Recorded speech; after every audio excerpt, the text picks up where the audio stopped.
ओळखिला हरी साठविला पोटी, होता त्याची भेटी दुःख कैचे. नर अथवा नारी हो का दुराचारी, मुखी गाता हरी पवित्र तो.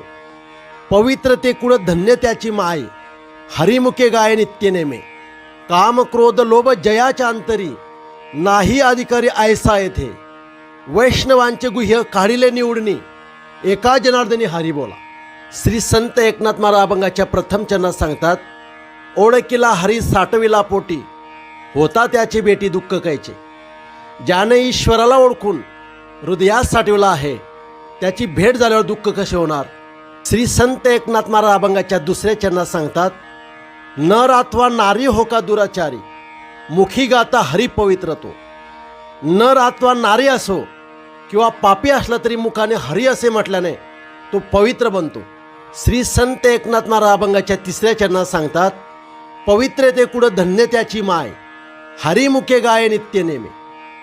जो नित्य नेमाने मुखाने हरी हरी असे म्हणतो, त्याचे कुड पवित्र असून त्याची माता पण पवित्र आहे.